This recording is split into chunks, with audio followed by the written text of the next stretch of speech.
Continue destruction. So at our press conference this morning, we have with us our energy minister who shadows that portfolio, the Honorable David Lee, our member of parliament for Pointe-à-Pierre, and one of our 3 deputy political leaders. He will address you at the start of this press conference on the state of the energy sector. I will then follow with a couple issues which I would want to bring to your attention for public consumption. So without much further ado, let me take this opportunity of welcoming, introducing, and at the same time asking him to take the floor at this time. The Honorable David Lee, MP for Pointe-à-Pierre, and a member in our shadow cabinet with responsibility for energy and energy-related matters. Dr. Lee, the floor is yours. Thank you, Mr. Mark, Senator Mark, for that those lovely words of introduction here this morning. Let me firstly start off by welcoming everyone who is viewing on the World Wide Web, as Senator Mark had mentioned, our supporters, our parliamentary colleagues who are viewing this morning's press conference.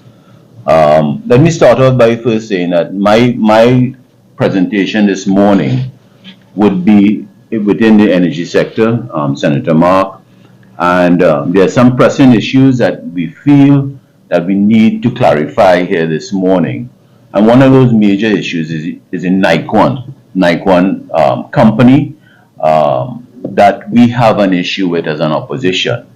And we are saying that the government of the day, led by the Honorable Prime Minister Rowley, must stop the cover-up of Nikon Limited, which we consider the old WGTL plant based in the Pointe-à-Pierre refinery. Let me start off by expressing condolences on behalf of the opposition, the Honorable Kamala Prasad Bissessa and her team, once more to the loved ones of Mr. Alain Ramkisoon, who died as a result of an incident at Nikon last week. We have come here this morning to demand that the government stop Nikon's cover-up. and we have come to demand answers, justice, and guarantees on the safety of this Nikon plant based in Point of Pierre. So I just asked my colleague to just show that there was a headline in one of the daily newspapers this week past where the families of Mr. Rampiscoon is they're asking, we want answers. We want answers about the death of their loved ones. So this is what we'll be calling upon here this morning, Senator Mark. So I have a short video presentation. Before we get into that, I want to just contextualize before that video comes on. I want to say that the government led by Prime Minister Rowley must immediately cease the cover-up at Nikon, which has been ongoing for over 2 years since the first explosion in April 2021. April, yes. This cover-up is placing thousands within the fence-line communities of Marabella, which is part of the Point-de-Pierre constituency, at risk, especially the dense population housing area of Batu Avenue. This cover-up is endangering every single employee who enters that Nikon compound. And today we ask, has this cover-up linked to the death of the Massey energy worker, Mr. Alan Ramkissoon? This morning, we want to reject the insinuation and the excuses being placed in the national domain by the Prime Minister, who has cast doubt on the possibility of the report on this facility to be placed in the public domain because Nikon is a private entity.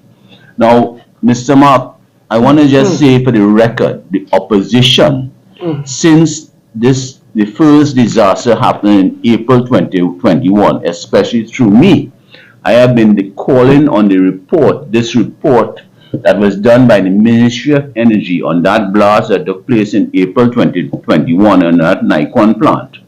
We have been calling for that report to be laid in the Parliament and to be made known to the public of Trinidad and Tobago, because it impacts on the lives of the surrounding communities at Point-de-Pierre refinery that Nikon plant is housed. So especially Batu Avenue, the Marabella area, Pleasant Park, Claxton Bay, and the environs of Gaspereau, etc., Senator Mark. So we have been demanding that report since April 2021, and we have been asking for that report to be known to the public and to be laid in Parliament. And I will expand on that as I go on this morning. So I just asked my colleague this morning to show a video of questions that I would have asked the Minister of Energy in Parliament back in November 2022.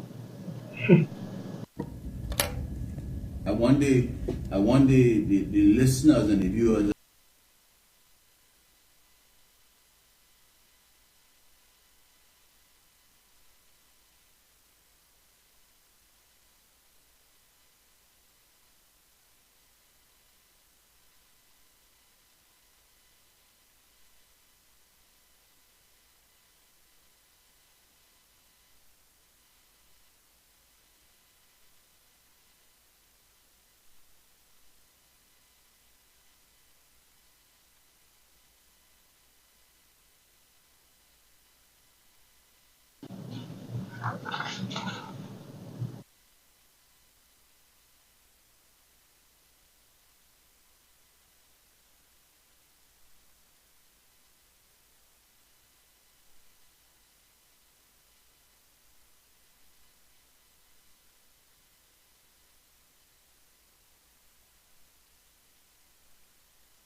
report that was completed with respect to the Nikon incident by the Ministry of Energy and Energy Industries was completed in March of this year, March 2022.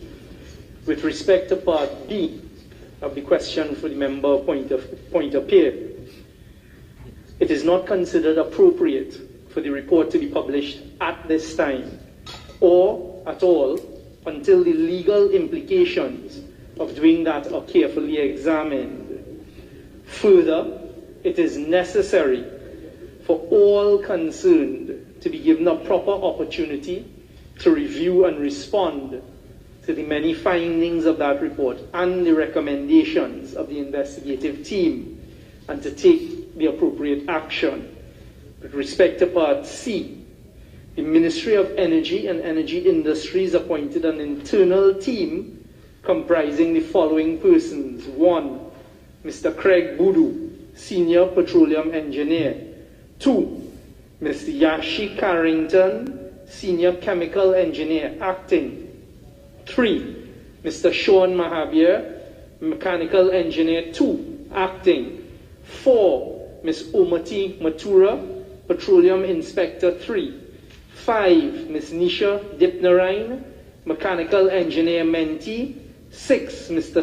Shazil Yasen, Chemical Engineer Service Provider. This was officially announced previously by the Ministry of Energy and Energy Industries shortly after the incident, and has been widely reported in the local media.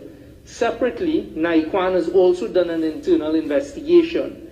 Trinidad and Tobago Fire Services and OSH Agency indicated that they were conducting investigations into the said incident. D. Nikon has a facility emergency management plan which covers both on-site and off-site facilities. Procedures and arrangements are laid down for liaison with off-site emergency services to secure their assistance with managing an incident at the Nikon GTL facility and beyond. These services include fire services, police, hospital services, as well as the EMA and ODPM as appropriate. In addition to treating with on-site emergencies, the plan provides for determination of the neighboring areas to be affected by an incident, the possible extent of the effects, and of course of action to be taken. Thank you, Madam. Thank you. Now, what you would have heard in this clip, where it is Minister of Energy, Minister Young, is responding to my question about this said report that came out of the investigation of the blast back in April 2021. So what Minister Young has... Question that I posed to him back in November 2022, because prior to November 2022, I as a shadow energy minister have been calling on this government repeatedly prior to November 2022 about what is taking place on the report of that blast in April 2021. So in November 2022, Minister Young gets up in the Parliament to respond to my question. And if you listen to Minister Young, that report was completed by the Ministry of Energy in March 2022.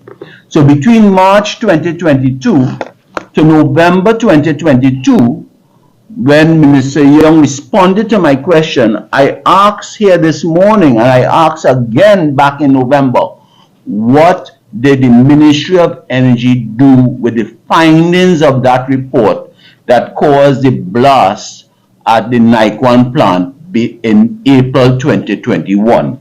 So when you listen to his response, Minister Young also responded, Senator Mark, in glowing terms that Nikon has an emergency plan. They have an evacuation plan. They're dealing with the fire services. They're dealing with the OSH agency, etc., etc.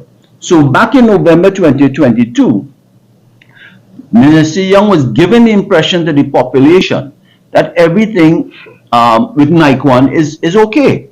All right? And let us fast track, and I'll get to it in my presentation. The incident that happened last week on just before Father's Day, a couple days before Father's Day, of the incident, the loss of the life of Mr. Ramki Soon. And we'll get into that as I go along. So I wanted to put that in context. And that is why I started by saying the government must stop this Nikon cover-up, Senator Mark.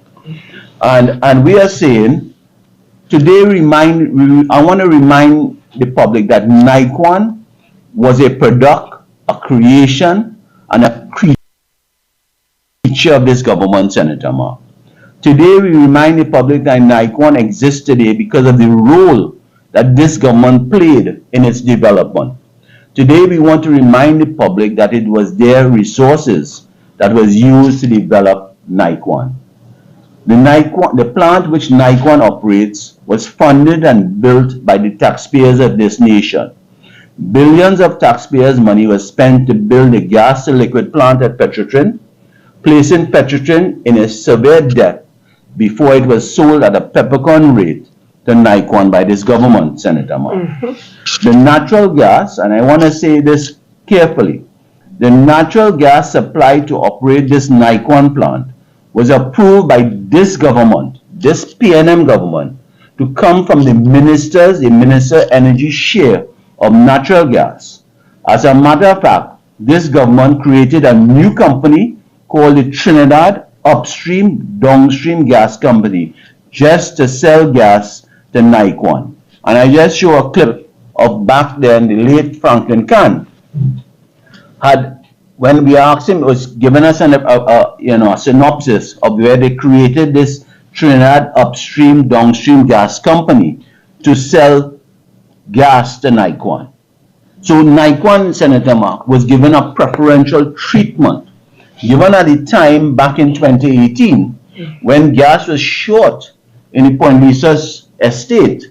They had made provision to divert from the minister's share of gas to this Nikon company. Yes. And we'll get to the players of the Nikon company, Senator Mark. But this government's assistant to Nikon didn't stop with selling them $1 billion plant and giving them a guaranteed supply of gas. This government then approved a take or pay agreement between Nikon and Preferential, whereas Preferential now Pariah. At the time, Preferential wasn't shut down. But since then, they have closed down Preferential, this government. So it is now Pariah would purchase all of the products produced by Nikon.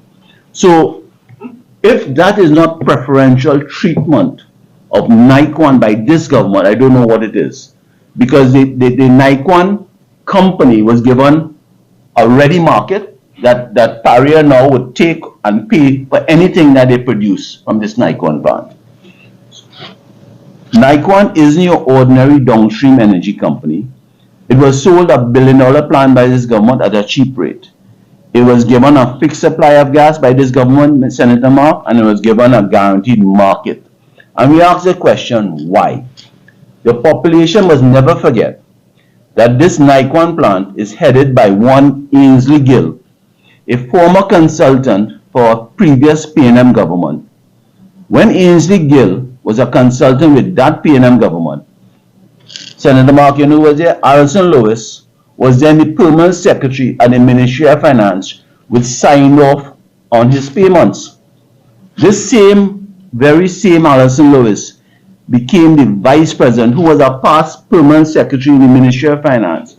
Alison Lewis became the vice president of Nikon. While serving on the Nikon board, Alison Lewis is also served on the board of Republic Bank Limited, which loaned Nikon millions of dollars to undertake its operations. Therefore, we reject any claim by the Prime Minister that reports by Nikon might be protected because they are a private entity. Nikon was created with the resources of the people of this nation, and we have a duty to account, they have a duty to account to the citizens of our country.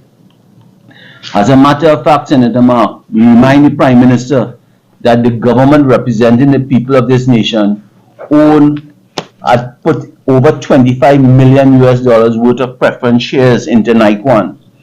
And the people of this nation are legal stakeholders in Nikon, and we deserve answers, Senator Mark.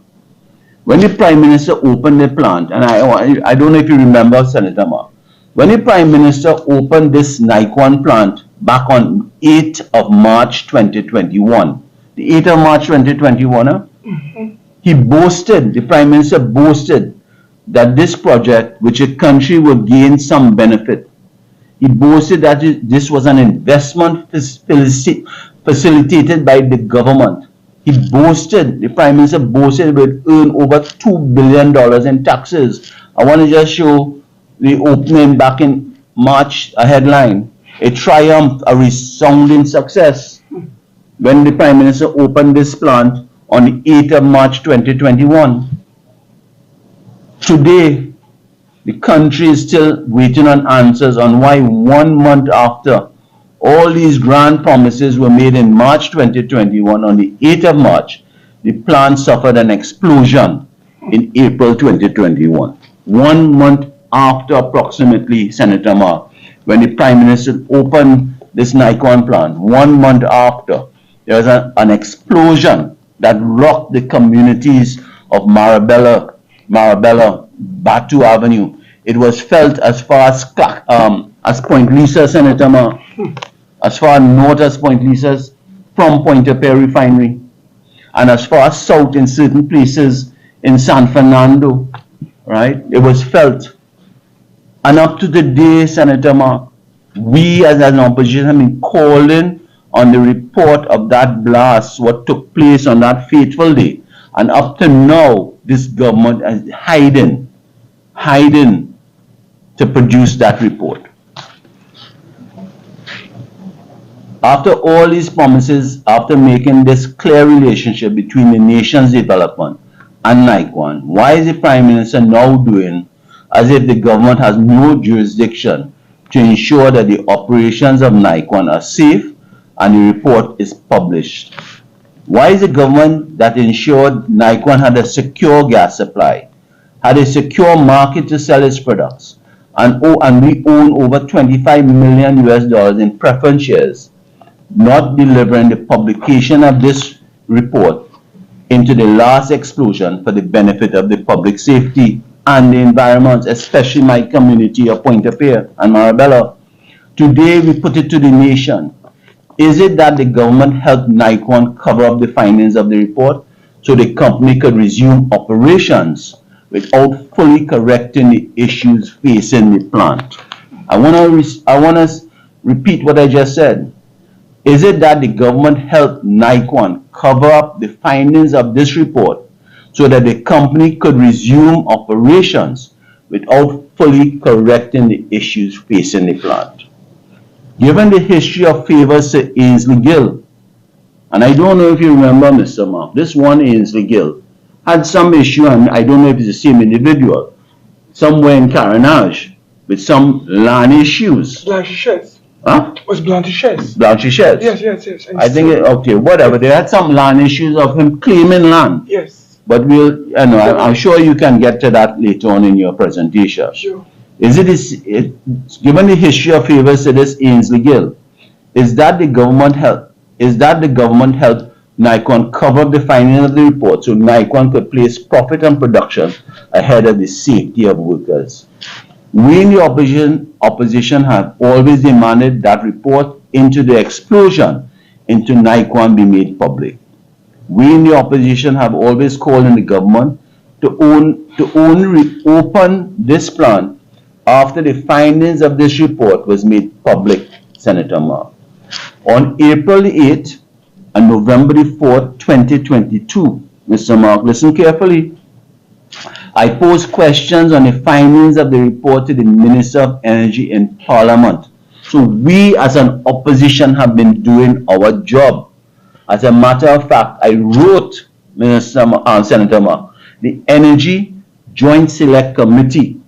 I personally, as an MP for Pointe-a-Pierre, wrote the Energy Joint Select Committee on the 11th of November 2022 to request that the Nikon report be considered and reviewed, or the Ministry of Energy be questioned the report. So what I did, I wrote the Joint Select Committee on Energy in the Parliament, if the Minister of Energy had responded to my question, said he did not want to lay it because of legal ramification, at the time, I felt that that report could have come to the Energy Subcommittee in Parliament and be fleshed out among the committee members to understand what really took place on that fateful day in April 2021. Again, it was they've been hiding under the umbrella of legal issues. So we have been doing our job, Senator Mark. Having regard to the report in the Express of Sunday, September 11, 2022, that Nikon has been given clearance, here is one, by the ministry to restart its operation.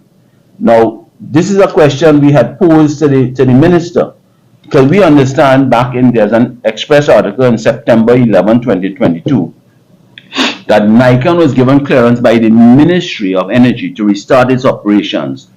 And we asked the minister certain questions. And these questions were what we would have heard in the video early on, where we asked him about the investigation, the explosion. We wanted to make the report and the finding of the investigation be made public, and what emergency plans Nikon had in place. And he responded in the video at the opening of my presentation. So while those, and something has hit me over the last few days, the last 10 days or so, Minister Mark. There's a double standard in this country. And we as an opposition have been calling for this report to be made public. And it took another incident that happened to Mr. Ramkissoon, the death of Mr. Ramkissoon, that I'm amazed that the Energy Chamber is now also calling on the Minister of Energy to undertake a speedy investigation and to make this report, the same report that the opposition has been calling for over the last 2 years, to be made public. They are now asking for that report to be made public. That's the hypocrisy of certain chambers in our government. When the opposition has been calling for this, we never had the support from these chambers. It is only because we are getting some lip service from the Minister of Energy that he's looking at trying to make this report public, or the executive summary, that we are now hearing a hue and a cry from the Energy Chamber. I read an article by esteemed senior counsel Martin Daly this morning. He's also calling for the report. But when we were calling for a report for the last 2 years, on several occasions in the past 2 years, no one supported the cry and the call by the opposition to make this report public. It took a death of someone, and only because the Minister of Energy, I want to repeat it, only because the Minister of Energy mentioned that he might consider making the executive summary of the report public, that we now hearing everybody's jumping on the bandwagon. Senator Mark. Back in November 2022, when I asked the Minister of Energy if Nikon and the ministry have created a safety plan for surrounding communities, because I'm concerned about my community, of course, in the event of the disaster, he told the Parliament this, and I want to quote it. Procedures and arrangements are laid down for liaison with off-site emergency services to secure their assistance with managing an incident at the Nikon GTL facility and beyond. These services include fire services, police, hospital services, as well as the EMA and ODPM as appropriate. So I just want to, before I show something, that when back in November 2022, the opposition is always on the ball, Senator Mark. Yes, of course. We asked the Minister of Energy if Nikon and through the ministry has created a safety plan for the surrounding communities. And he responded in the positive, saying that procedures and arrangements are laid down, that Nikon has something in place.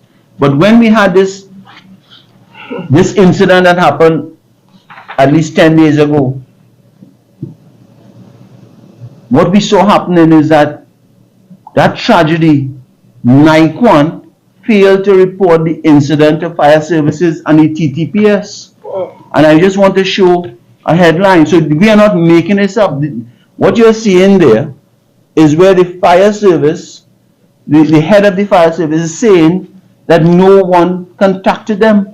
Nikon did not contact them. So I asked the Minister of Energy, who is covering up who? Who is defending who? So that we had that incident.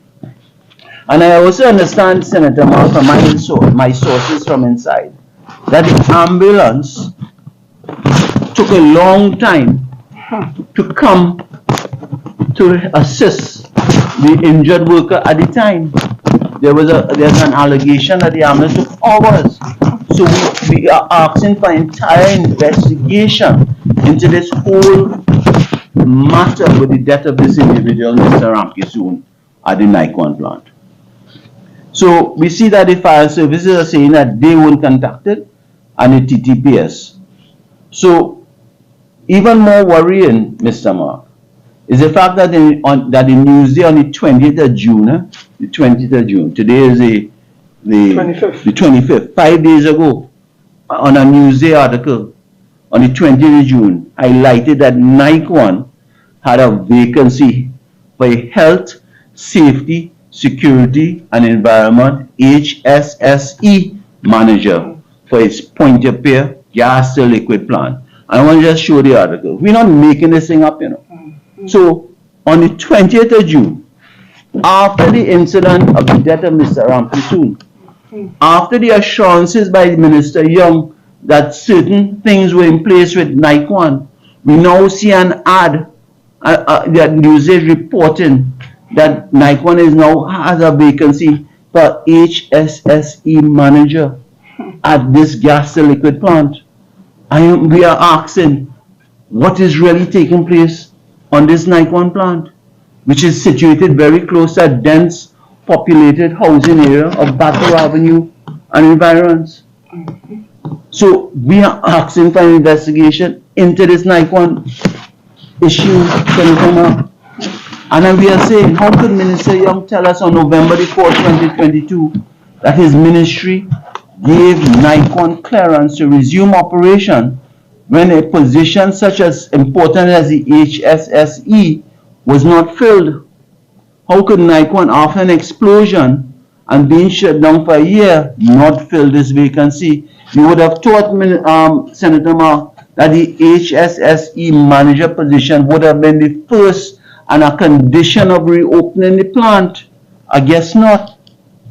Given the failure to hire an HSSE person and report the incident to the TTPS or fire service, we have to ask, Senator Mark, is Nikon even following proper safety protocols? Given these concerns, we have to ask yet again, did this government collude with Nikon to cover up the report and the safety requirements so Nikon could restart operations without implementing proper safety protocols? Today, we are calling on a full investigation inquiry into the operation and safety of the management of Nikon. I want to repeat that. Today, we are calling, the opposition is calling on a full investigation into the operation, safety, and management of the Nikon plant, Senator Mark. Now, what is interesting is I want to ask something. We saw recently in the media this past week, that a prohibition order had been placed on Nikon, where there was a stop order notice. I had called for the plant to be shut down after the incident. So we immediately called for the plant to be shut down. I just want to show that article, that heading, in where we say that the opposition shut down Nikon plant. When that incident happened with the death of Mr. Ramkisoon, or even before the death of Mr. Ramkisoon, we had called for the shutdown of Nikon plant, right? And after the death of Mr. Ramkisoon on Father's Day, God rest his soul, the ministry and the OSHA has activated a shutdown of the Nikon plant. Now, there's something interesting, Senator Ma, a prohibition order. And I want to ask the question, is it the entire Nikon plant that was shut down by this prohibition order? Or is the Nikon management utilizing this prohibition order to say, well, only where the incident took place that they have shut down, but the plant is still operating? Because my sources have told me up to last night that the Nikon plant is still operating.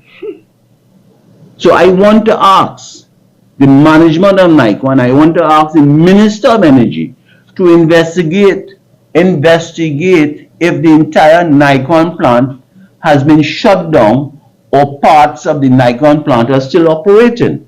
And we in the opposition, we are once again calling for an entire shutdown of the Nikon plant until a proper investigation takes place and a proper report and findings, safety issues are implemented before the restart of this Nikon plant. So don't come and tell us it's a hybrid, that you shut down parts of the plant where the incident took place and other parts of Nikon plant is operating. So I really don't understand this prohibition order, and we are again calling for an entire shutdown of the Nikon plant, Senator Ma. So, you know, we really want an entire shutdown. So, and Senator Ma, there was an interview done by Minister Young this past week. It was carried in the newspapers and in a lot of the media, where Minister Young was answering some questions posed to him by the media. All right, and the headline in one of the media is Nikon shut down by OSHA again. So this is the second time they're shutting down, and we are calling for a full shutdown. Okay, and I just want to go to some of the responses of Minister Young. Some of the responses of Minister Young in this article. And in this article, and I just want to quote something, and in the article, I want to read some of the parts of the article. Yesterday, Young said, 1 year after the explosion in April 2022, the Ministry of Energy report on the root cause analysis of the explosion with observations and recommendations was completed. The executive summary of that report was provided to Nikon in April of last year, Senator Ma, said Minister Young. The Energy Minister said he will now be seeking independent, external legal advice on whether this executive summary of the Ministry's report, which was finalized in March 2022, can be made public. Now, since March 2022, I want to repeat that this report has been known to the Minister and Nikon management, but the public, where the opposition has been calling time and time again for this report to be made public or be laid in Parliament, the Ministry of Energy and the Minister cannot do that. So they are now hiding. He's saying that he's seeking legal advice, whether to lay it or not. Now, it is interesting that in the newspaper today, I don't know if we have that headline, in the newspaper today, Nikon is saying it is confidential. What they are saying, they are not prepared. Nikon management is saying they are not prepared to make this report public. So, I want to remind the population, Senator Ma, that this Nikon plant sits on the taxpayers' asset called Point-of-Care Refinery, or the Point-of-Care Estate. We own the Point-of-Care Estate, not Nikon. Nikon is just a tenant in this Point-of-Care asset estate that we, the taxpayers, own. So we are owed an answer. What happened at that Nikon plant? I want to ask, in this same report, questions posed to the Minister of Energy. And it is interesting, and I want to read a part here, where Minister Young is saying, as a result I just want to find it here.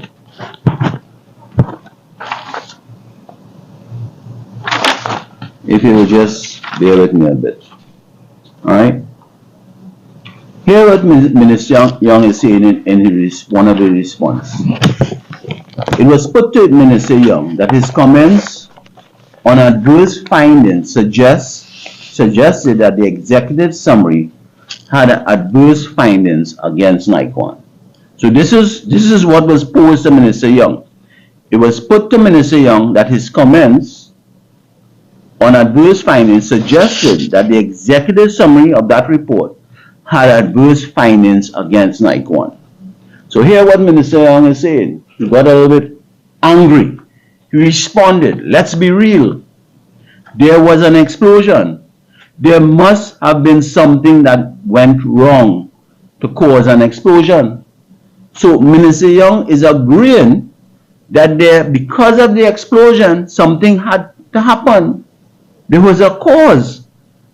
So, but since March 2022, he knew what went wrong. And today, we're in June 2023. But the people of Batu Avenue should not have a concern. This is what Minister Young is saying now. The lives of the Batu Avenue people in Marabella, they should not have a concern. Right? Only Nikon should have a concern, and Nikon, you know, they are protecting Nikon, Senator Mark. So I asked that question. Why are this government protecting Nikon? There's thousands of people who live in the Batu Avenue that is a stone throw away from this Nikon plant. So their lives doesn't matter to this government, Senator Ma. So, ladies and gentlemen, this is what I wanted to mention about Nikon. I don't know, we have some slides that we can show, some headlines of what transpired this week. Before I turn over to another area that I want to talk about. So we see there, OSHA shuts down Nikon, Senator Mark. That happened literally this past week, where OSHA shut down. And I'm asking OSHA, is it the entire prohibition or is on the entire Nikon plant? Or are they playing smart? The families, we want answers on what happened to their loved one, Mr. Ramkisung, who died under Nikon plant. You know, we see another head in Nikon worker dies. It's sad. We are calling shut down Nikon plant. You know, we have made that call, Senator Mark. Right? There's another one shut down order. So we want to know. Don't play smart with foolishness and have part of the plant operating and another part that is shut down. So, you know, this is what I would, you know, just want to give a short presentation on this whole Nikon issue, Senator Mark. I want to turn to another issue that, again, the opposition is calling on this government. It's calling on within the energy sector.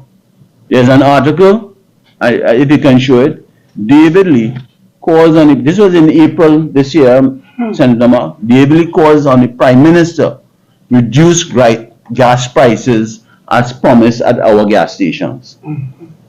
I have made this call since April to reduce gas prices at the pump at our gas station.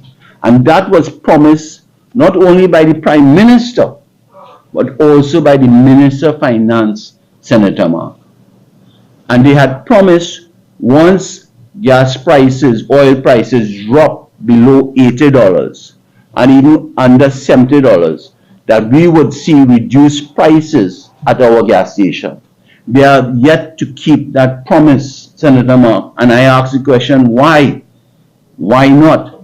Today, at the close of oil, it is $69.50 a barrel trading on the international market.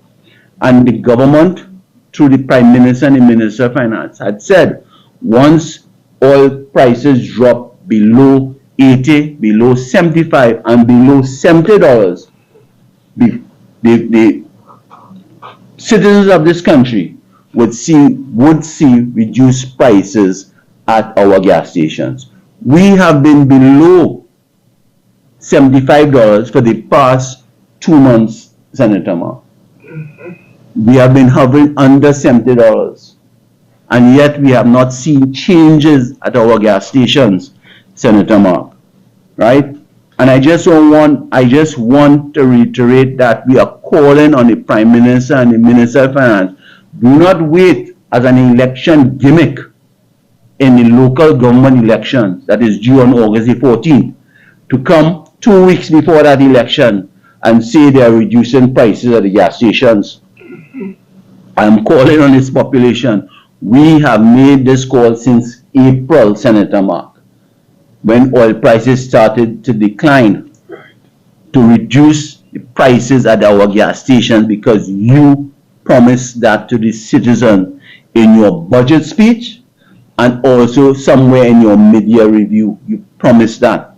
Now, and I am holding the Minister of Finance and the Prime Minister accountable, because I want to just read a part here.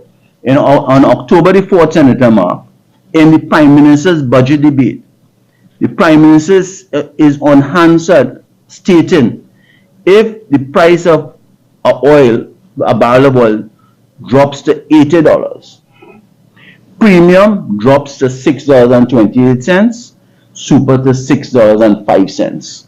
Right now we are paying premium $7.75 and super $6.97. So the Prime Minister in his budget debate stated that if the price of oil dropped to $80, premium would drop to $6.28 and super $6.05. They're the best one. The Prime Minister said that even if it drops to $75, Senator Mark, hear what the Prime Minister is saying. Premium will drop to $5.68. Right now we are paying $7.75. If it drops to $75, with premium will drop to $5.68 and super will drop to $5.43. The price of oil is under $70 a barrel, and yet we have not seen any changes at our gas station. So we are subsidizing this government at the gas stations, and we demand, the opposition is calling on behalf of all citizens of this country to the Prime Minister and the Minister of Finance, reduce the prices at the gas station as promised by you, not the opposition, as promised by this government. And do not wait and say 2 weeks before this local government election you are doing that. We are calling you out now. We are calling you out now. So we are asking to keep your budget promise.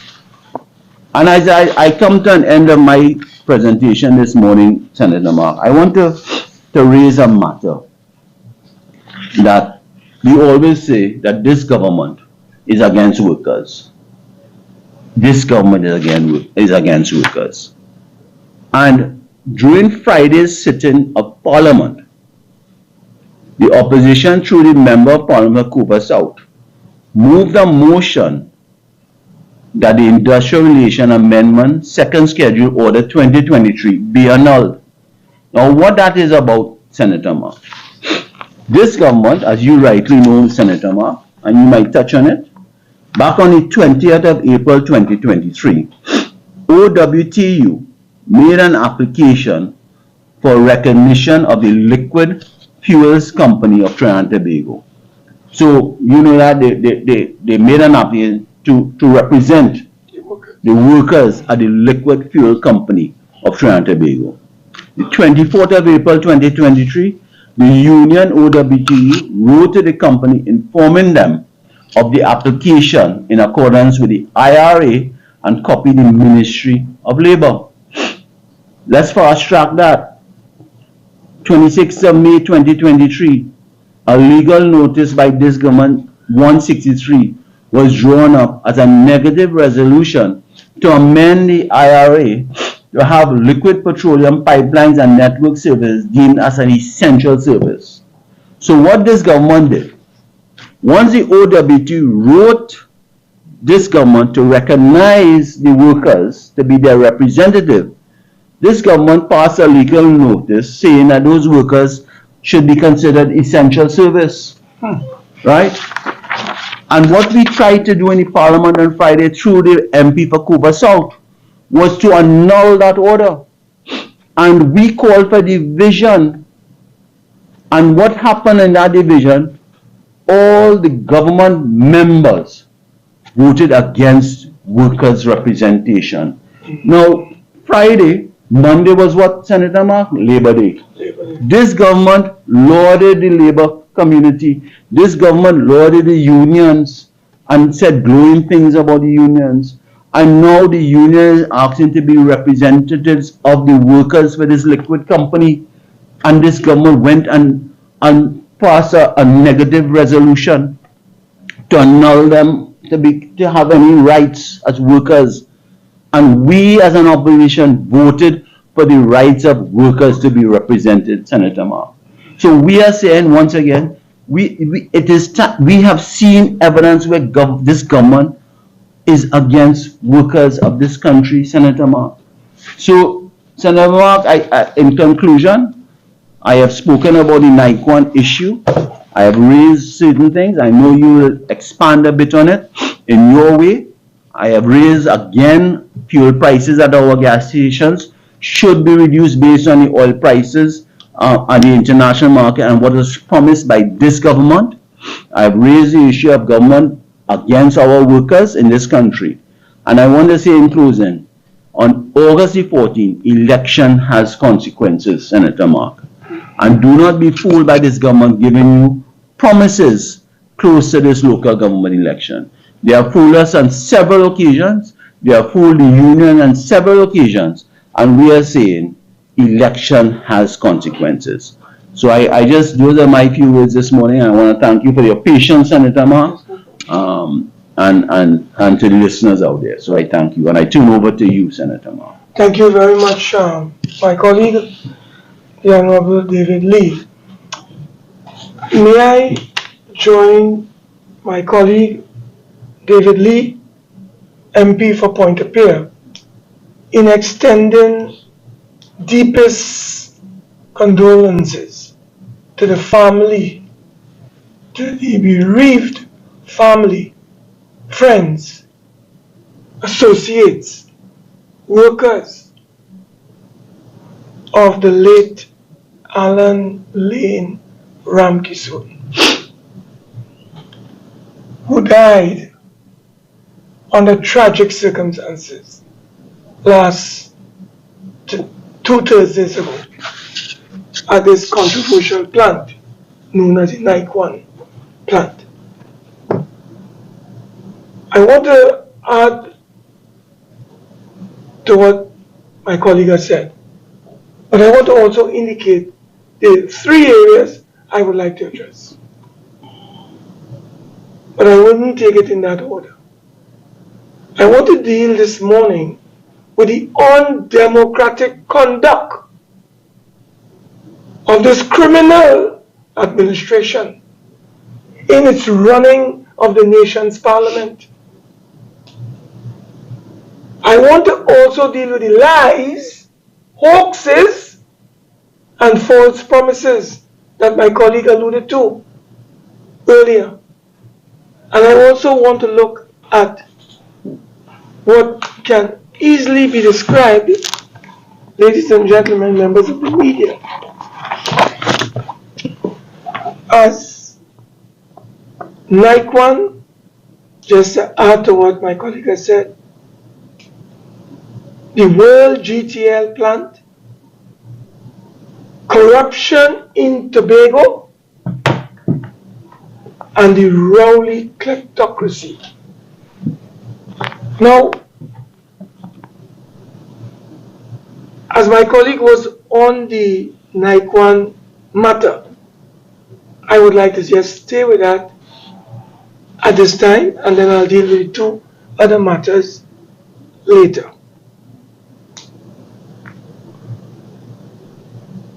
The role of the occupational Safety and Health Agency has to be addressed.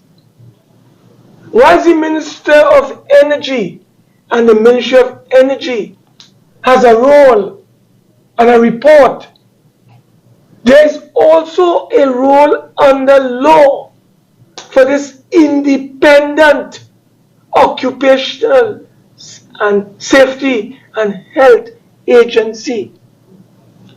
This is supposed to be an independent authority under the law. So did they not produce a report? And where is that report? From the OSH agency. They represent the state. But we have heard nothing apart from what my colleague has said, a prohibition order. And we're not too sure if it covers the entire plant or segment or sections of this plant. The question that has to be asked is, where is this OSHA report from the agency? Where is it?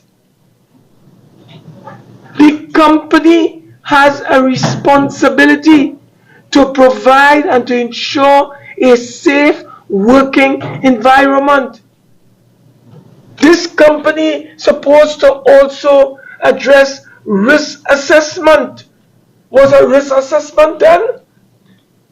And what measures were put in place to address any mitigation that would have arisen, as we have now seen?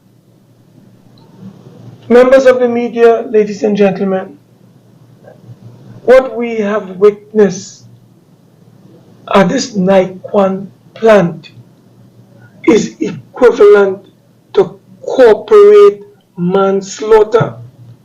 This is corporate manslaughter, and there is a criminal conspiracy involving the government in trying to cover up, as my colleague has said, this particular situation.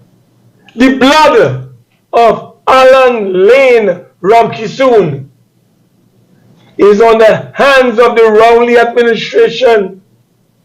How can the Rowley administration explain to Trinidad and Tobago, to the people of this country, its failure to release this report, as David Lee said, issued since March of 2022? It is 15 months later, and we are hearing from this government that they cannot release it. I was shocked to hear from my colleague saying that the Minister of Energy is seeking external legal advice. So you are going outside of our country to look for external legal advice to tell you if you should issue or release for public consumption. Not the report, but the summary, the executive summary of this report. Why is Stuart Young, the Minister of Energy and Energy Industries, why is the Prime Minister covering up this act of corporate murder involving a citizen of our country? Why? Someone has died. And the government does not care. So the government is an agent, or is the agent of Nikon. The government is in support of the murder, the corporate manslaughter that occurred at Nikon plant 2 Thursdays ago, and not in support of the people and the family of Alan Lane Ramkisoon. It is the only explanation that can be given for a Prime Minister and his Minister of Energy refusing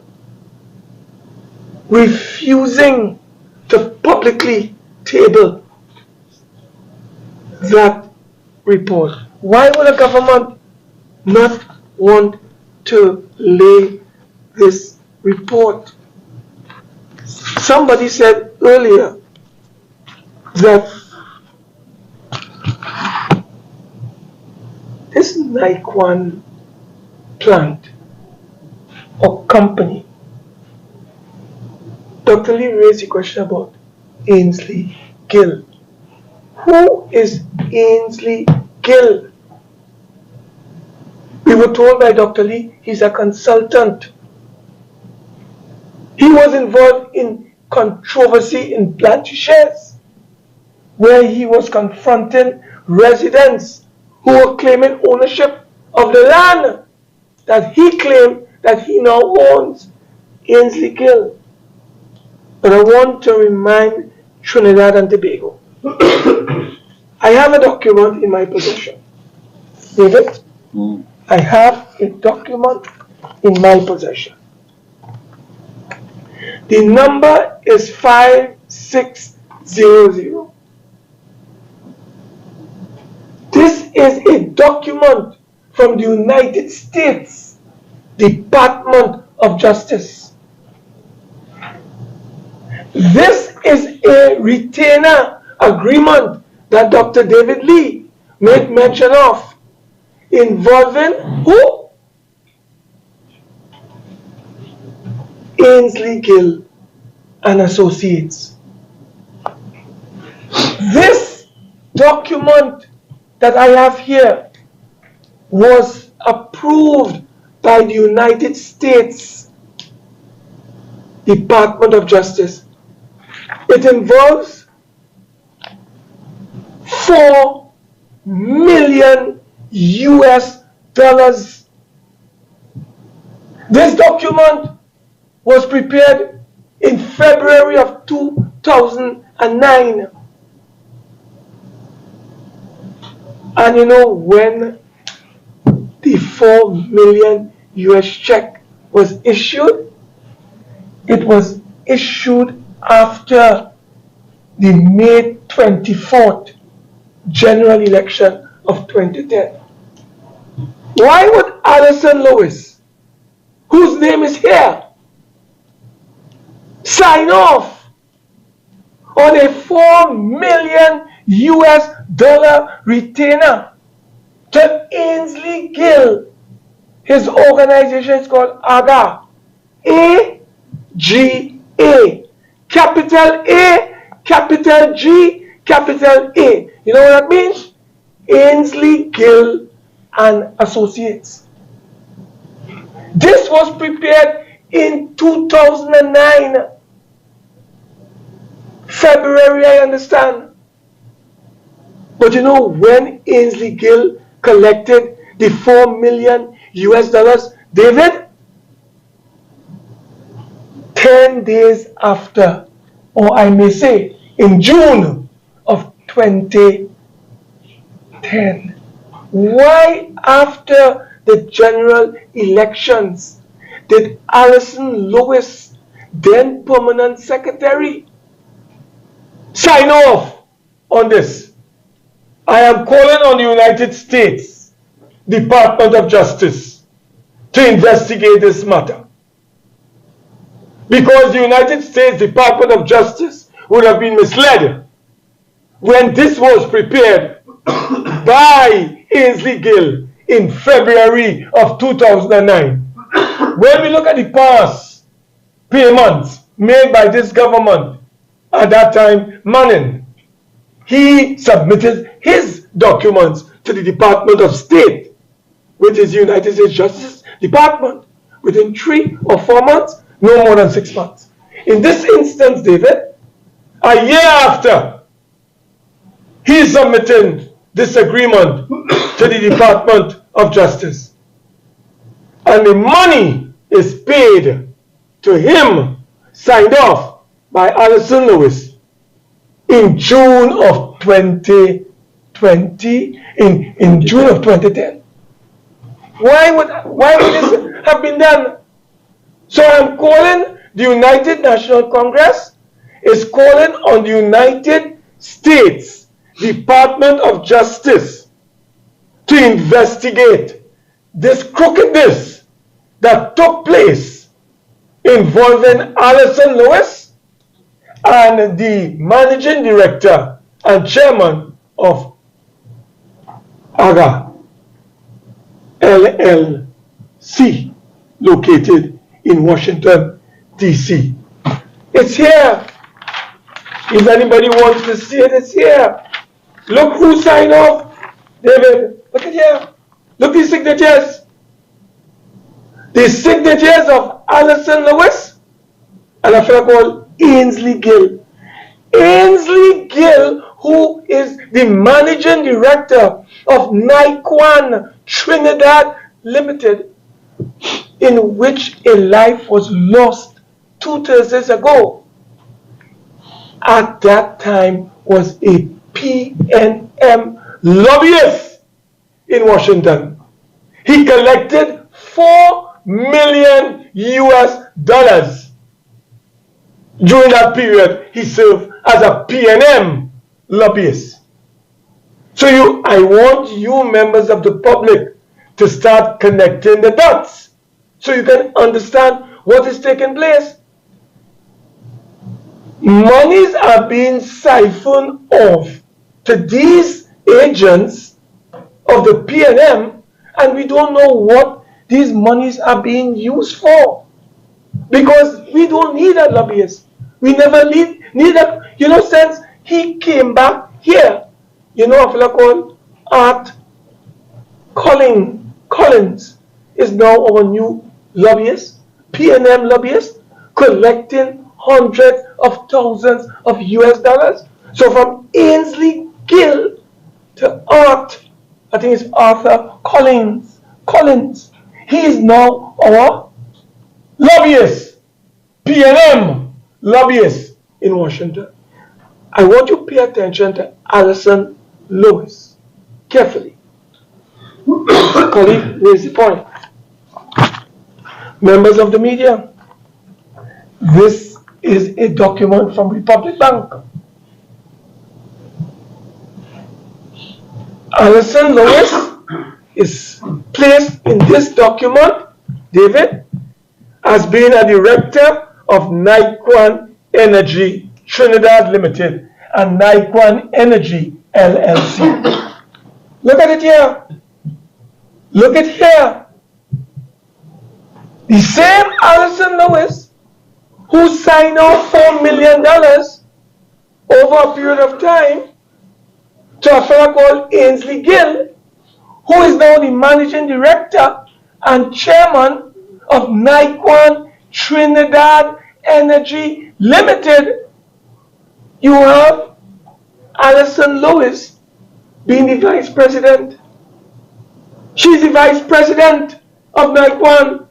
And David, she's also a director of Republic Bank since 2014. And the last time we checked, she was still a member of the board of directors of Nikon, of Republic Bank rather. Can I read those? Now listen, ladies and gentlemen, I think it's important that we pay attention to what is happening to our money. What is happening to our monies?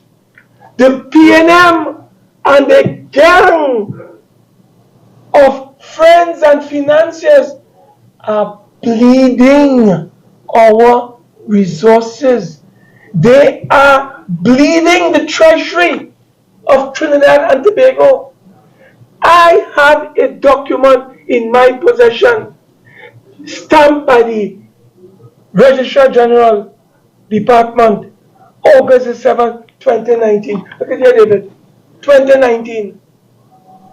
Where this company called Nikon borrowed 3 sets of loans from Republic Bank.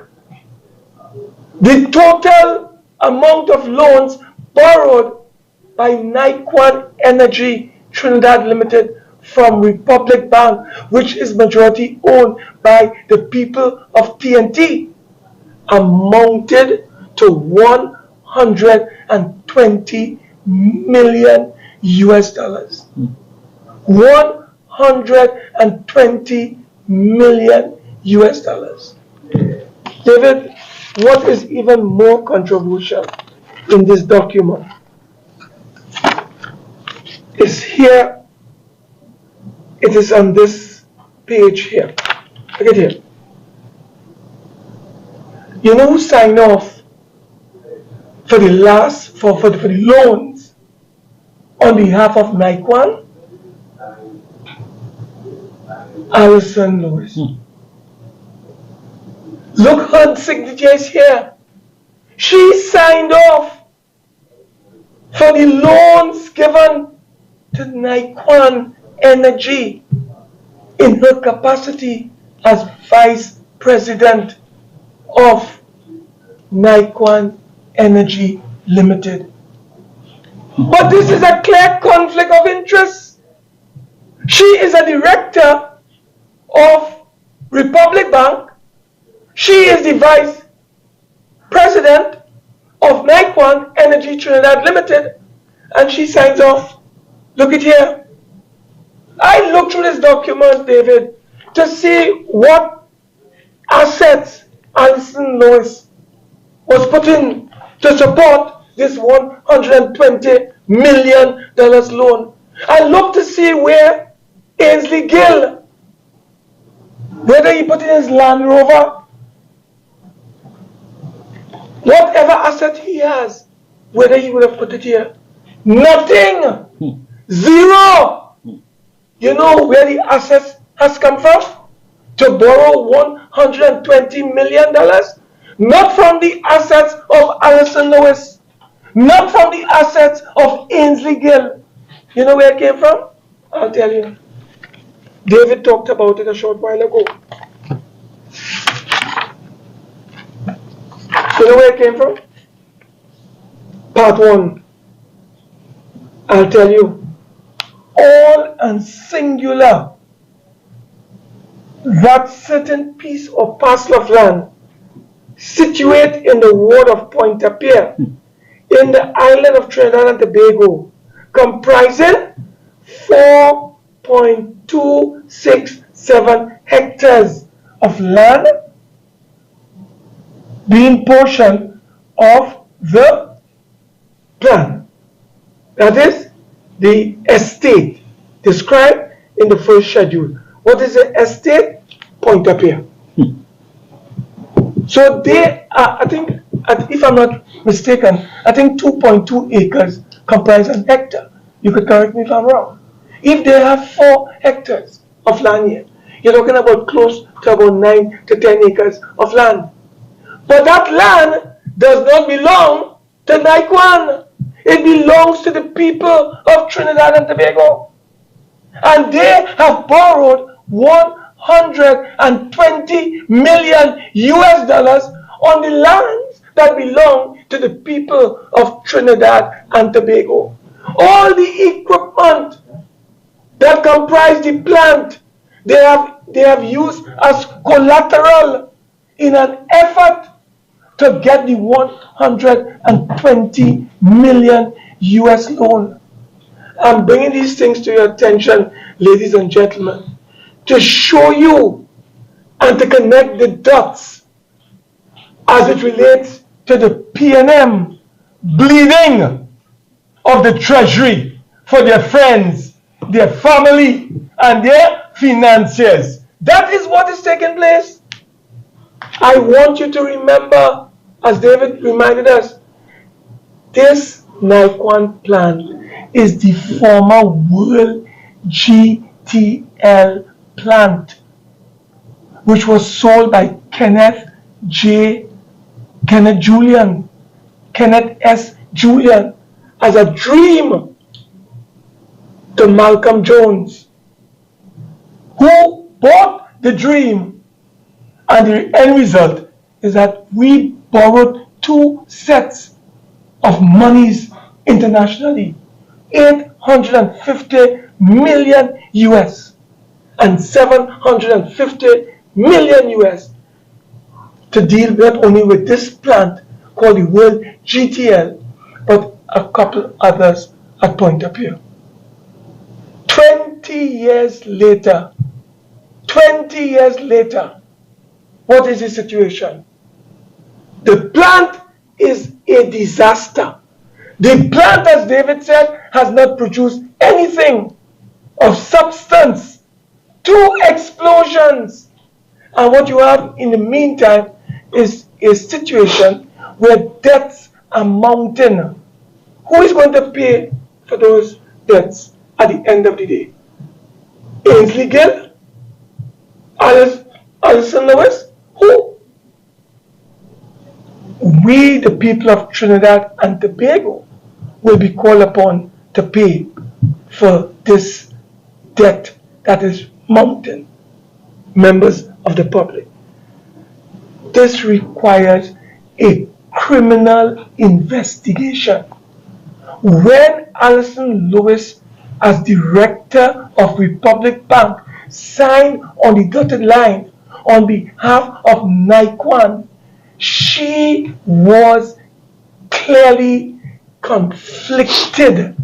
It's a conflict of interest for you as director and at the same time to be vice president of Nikon. Sign off. You sign off. Look at here. It's here on this document. Republic Bank and all the assets that they have put as collateral belong to the people of Trinidad and Tobago. Ladies and gentlemen, we have to connect the dots. The PNM is bleeding. The PNM and their band of crooks and gangsters are literally extracting every ounce of financial resource that we have in our treasury so it can be given to their friends and their families. This matter with Nikon that my colleague raised has to be seen as another major looting of the treasury by the PNM government and their agents. That is why they do not want to produce the report, because they are going to be personally and collectively liable for what has happened here. So they are hiding the report because Rowley knows about Nikon. He knows about this controversy. He knows about the loans that has gone on. But he refuses to release that report. Like David, we demand that that report be produced publicly in the Parliament in the interest of justice and fairness. I just want to indicate as well another matter that is of concern that will link up what we call and demonstrate the connecting dots. And that has to do with the Prime Minister's attempt to obtain the forensic audit report conducted by the THA into hundreds of millions of dollars in controversial projects. Why would a Prime Minister whose permanent secretary in CAS, right, and whose close friend in Tobago by the name of Alan Warner and the Warner Group of companies, why would you want to have the chief secretary hand over to you the forensic audit report? Listen, the Prime Minister is now the subject of an investigation by the Integrity Commission. You know why he's a subject of investigation? He got a discount of $500,000 for an apartment in Inez Gate, built by his colleague and friend, Alan Warner, when everybody paid $1.8 million for their apartment. Rowley and his daughter were able to get $500,000 off. And that was supposed to be reported to the Integrity Commission. I don't think the Prime Minister reported this matter to the Integrity Commission. The Prime Minister is under investigation because this is very serious matters that we are addressing here. So the Prime Minister is trying to take control of Tobago, even though his party has lost the elections. And he's trying to put certain people in place so he can control the Tobago administration. So much so that you recall they admitted, the Warner Group of companies admitted that they were owed $60 million. And Imbert and Rowley released $100 million. And Fali Agustin, Chief Secretary, said he received calls from 2 senior government officials. And I asked the Prime Minister, were you one of those persons who called Fali Agustin? I asked the Minister of Finance, were you the other person who called Fali Agustin to ask him to take out of that $100 million that you allocated in the supplementation of appropriation recently to allocate $60 million to the Warner Group of companies? This is what is happening to our country. We have a Prime Minister who is closely associated, according to him, with this Warner Group of companies. And then you have a Prime Minister, according to him, releasing through the Ministry of Finance $100 million to the THA, but with the proviso they must make $60 million of that $100 million available to who? The Warner Group of companies. David, I want to say before I go to my final point today, I want to ask the Prime Minister, right? There are some areas that the citizens are very concerned about, and I hope that the Honorable Prime Minister can answer questions for the people of this country. Prime Minister, you see this? This is your multi-residential, multi-family, multi-million-dollar property located at Land 8. Here it is. Mr. Prime Minister, is this your property?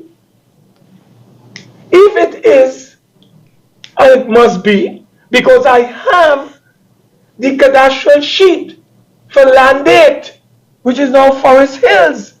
And this house, this multi-purpose residential family complex, 5 apartments, was built on that very location. Who?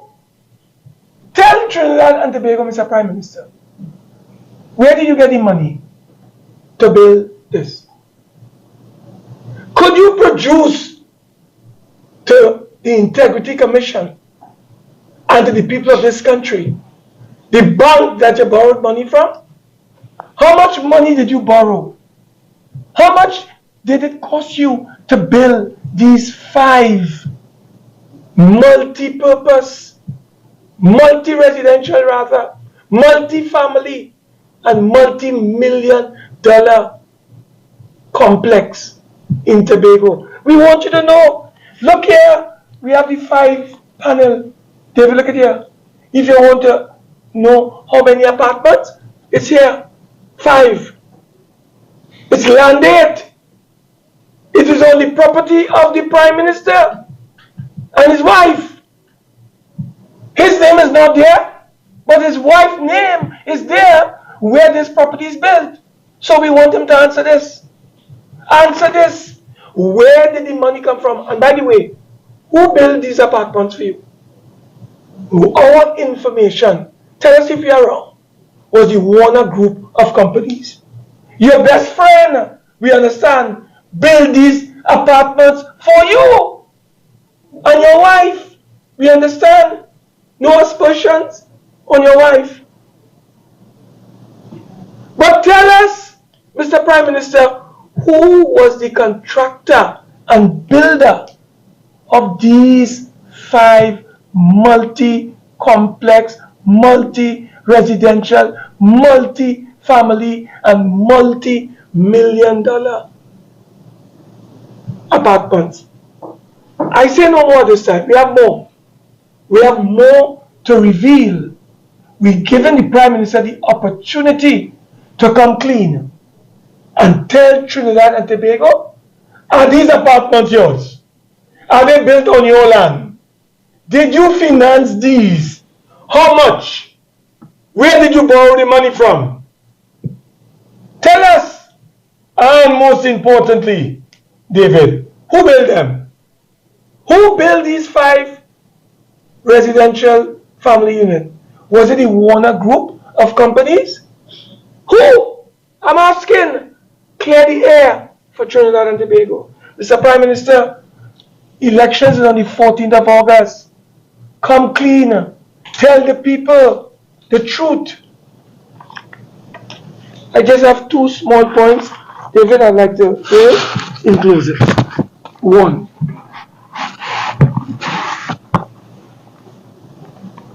The government of Trinidad and Tobago is using the Parliament as a PNM party group.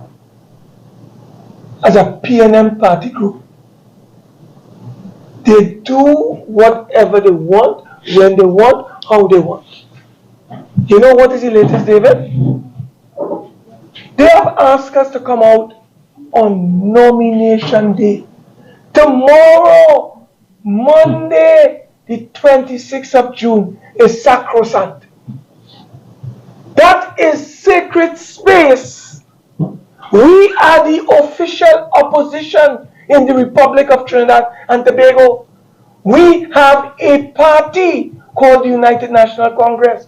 We are taking part in the local government elections. We have duties and responsibilities to carry out on behalf of the people to sustain, preserve, and promote our democracy. You know what the government has done? They have summoned a sitting of the Parliament, which is the Senate in this instance, tomorrow at 1:30, when they know that 26th of August, the 26th rather, of June, is what? Nomination day. You know, in our standing order, David, it says, and I quote, standing order 11, except as otherwise provided in these standing orders, right?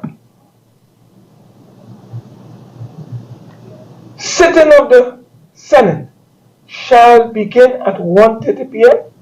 and unless previously adjourned shall be at 8 p.m. But let me deal with the other one. This is the real one. Standing Order 10. Subject to Standing Order 12. David, Standing Order 12 deals with extraordinary sittings. Extraordinary. There must be an earthquake, a natural disaster, and a hurricane to bring us out. Subject to Standing Order 12. The Senate shall meet, shall, not may, shall meet on Tuesdays and every adjournment of the Senate shall be to the next Tuesday unless the Senate, upon a motion moved by a minister, decide otherwise. No motion was moved. When we sat last in the Senate, the only motion that was moved was to adjourn the Senate to a date to be fixed. Our standing order says that we must meet on a Tuesday, not a Monday, not a Friday, but the government has chosen to bring out the UNC, to bring out the Senate on Monday, the 26th of June, to deal with what, David? Anti-doping legislation. Anti-doping legislation, which is associated with the upcoming Commonwealth Youth Games in Trinidad and Tobago. Did not the government know in advance, months in advance, that the Commonwealth Games were coming up? Youth Games? Did not the government know way in advance that they needed to amend the anti-doping law? Why are you coming on nomination day to pull us out to deal with anti-doping? Because of your inability to set a proper agenda for the Parliament? There's no legislative agenda for the Parliament. And you are coming here to tell us we must meet on Monday. Did not the government know, David, that the 50th anniversary of CARICOM was coming up on the 4th of July 2023? And you're going to have celebrations in Trinidad? You're going to invite heads of government? And they're going to be here from the 3rd to the 5th? Did not the government know this in advance? No, the government knew it. But the government wishes to distract. The government wishes to abuse and misuse its power against the UNC and the people of TNT. So, members of the media, the reality is this. We are being called to the Parliament. Before I give you our position on this matter, let me tell you what is going on. I have received information on when we sat from last September to the current time. I want to just lay out for the country, say when we met. And Ash, pay attention to the gap. The gap. We met on September the 12th, 2022. One sitting. We met on October the 12th, 13th, and 14th of October 2022. 3 days. You know, the rest of that October, they kept us home. 31 days in October, that's what they did. And we met for 3 days. And for 28 days, the government had no sitting of the Senate. We went to November, David. We met on the 8th, the 15th, and the 29th. Look at the gaps. The 8th, the 15th, the 29th. A week, nothing. A week, nothing. December, okay. We met on the 13th, the 16th, and the 18th. No problem. Come January, we met on the 18th. So between the 3rd of January to the 18th of January, the 18th of January, no sitting. Then the next time we met was the 25th. Next time we met was the 31st. Then we met after that on the 7th of February.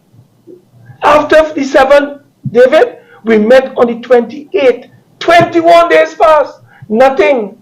Anti-doping, CARICOM. Nothing. We come to March. For the whole of March, no sittings until the 28th. No legislative agenda.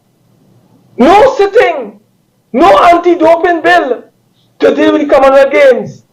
Look at, listen, look at me days we had at our disposal in March. In April, we met on the 25th. Take your mind back from the 1st of April to the 24th. We didn't meet. After the 25th to the 30th, we didn't meet. The government did not think about anti-doping. Come May, we met the 2nd, gap 12th, gap 16th, gap 23rd, gap 31st. That is when we started rush us into meeting. And in June, we met on the 2nd, the 6th, and the 13th. What I'm saying to Trinidad and Tobago is that the government has no legislative agenda. They operate in a topsy-turvy fashion. And when it suits their convenience, they bring us out. Well, members of the media, the United National Congress, the official opposition, has taken a decision. We are going to do our democratic duty to ensure that on nomination day, the United National Congress is represented in all, or if not all, the majority of electoral districts. And we in the Senate have responsibilities on nomination day. It is sacrosanct. It is sacred space. And therefore, the United National Congress official Senate bench will not be participating in the Senate activities tomorrow. We have work to do in accordance with our democracy. We have work to do consistent with what is required in our constitution to maintain, preserve, and advance our democracy. So we are going to carry out our duties tomorrow on behalf of the people. So the United National Congress Senate bench will not be present at tomorrow's sitting of the Senate. The PNM will not abuse us, they will not misuse us, and they will not distract us. Already the PNM has denied the people 6 months since December the 3rd to the current time of being able to elect their own representative. They sought to abridge and to breach and to subvert and to take away the democratic rights of the people to elect their own representatives. And we are going to make sure that we do our democratic duties to ensure that we have everything in place on Monday the 26th. Members of the media, that is our position. We will not be present in the Senate tomorrow. We are going about the people's business on nomination day. It is the first time in living memory, I recall, David, that a government has chosen nomination day to call a sitting of our parliament. It has never happened, as far as I'm aware, in the past.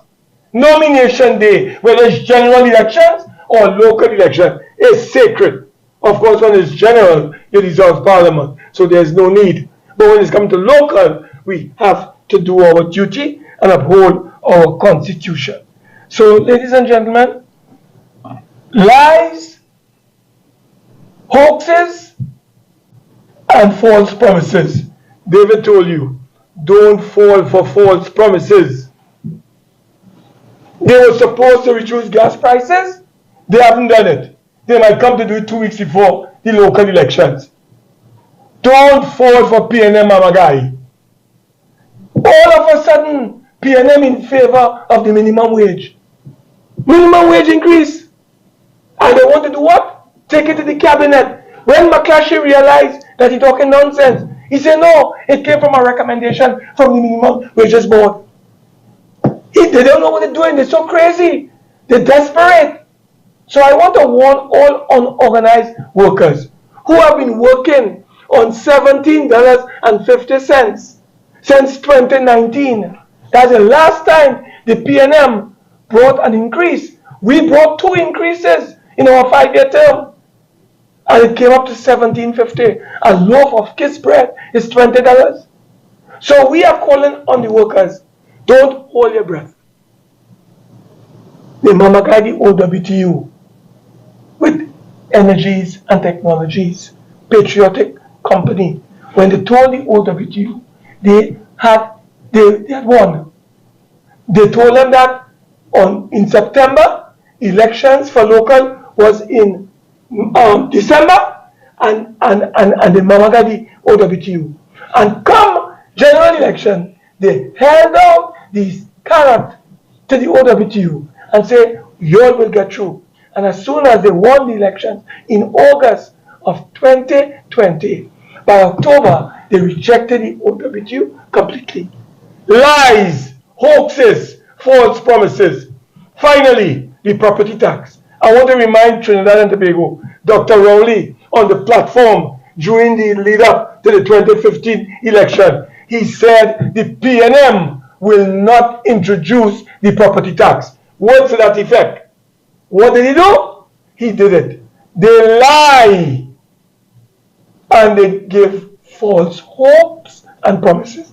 All we are calling on our people and the people of Trinidad and Tobago to do, teach the PNM a lesson. Send a message to the PNM on the 14th of August 2023. Send a resounding message to the PNM. You cannot treat us like how you have treated the people over the last 8 years and expect us to vote for you. So we are calling on every citizen to exercise your right and go to the polls on the 14th of August and vote for the rising sun. Vote for the UNC and vote out the PNM on the 14th of August. At this time, I will pause and any questions we will entertain at this time. Thank you very much. There are some questions, but I think, first of all, MPB, given the recent incidents at Nikon and the mandate, do you think that the minister's share of gas, which was given to Nikon without consultation, be withdrawn and diverted to the plants suffering at the point of industrial estate? That's a very good question and posed by the media. And I personally feel that given the shortage of gas that is taking place presently for the downstreamers in the Point Lisas, that Nikon really, that gas that is being diverted, them should be given to the downstreamers that adds value for the country and we enjoy revenues from the added benefit from gas that goes to the downstreamers. Nikon is still unknown. It still has a long time to be proven that it can be profitable, and without that take-or-pay agreement with Paria, Nikon really is in trouble in my view. Just a follow-up question, MPB.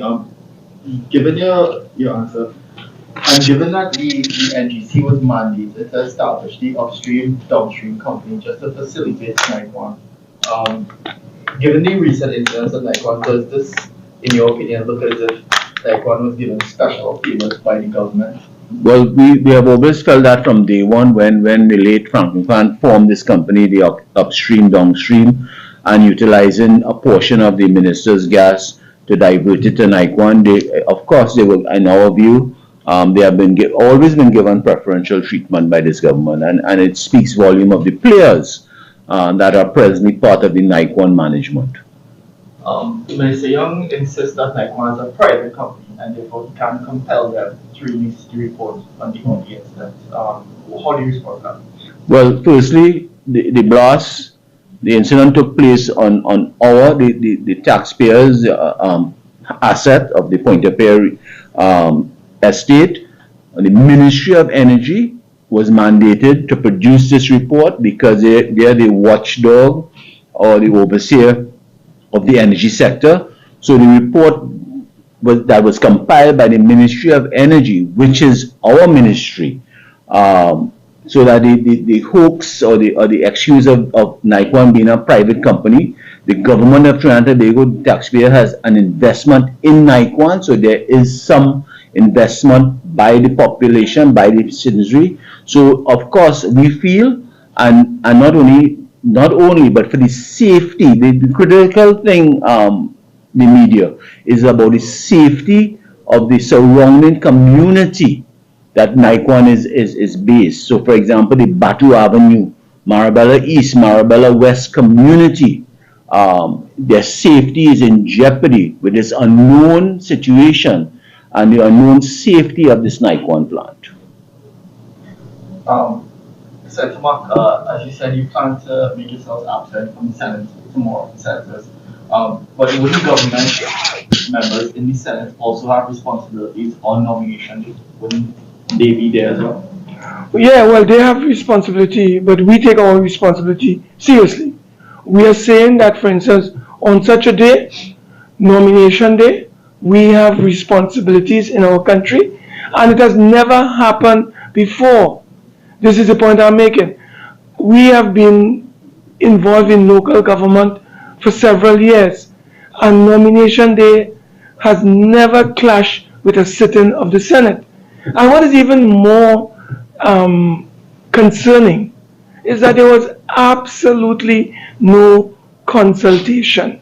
No consultation, particularly when you read Standing Order 10, which states that unless you are going to have an extraordinary sitting, you need to sit on a Tuesday. And if you do not sit on a Tuesday and you want to sit on a Friday, you need to consult with the parties. I spoke to the leader of government business on this matter, and of course he is carrying out instructions, and therefore he has to do what he has to do. So we have to do what we have to do in the interest of the people. So as far as we are concerned, we take our responsibilities extremely seriously, and nomination day is a very extremely serious process, and we want to make sure that we dot all the I's and cross all the T's, and we are needed to do so. And on that basis, we have taken the decision not to participate in tomorrow's sitting. Those are all the questions here. Okay, before we wrap up, as we close, I want to thank especially on the Nikon issue, fuel prices and the labor. And as I close, I want to leave these parting words. Election has consequences on August the 14th. So I thank you and stay tuned. And tomorrow, for the listeners out there, we'll be launching all our candidates at the Naparima College Auditorium starting at 6:30 p.m. So please come out in your numbers and support your great party tomorrow and your candidates for the United National Congress. I thank you.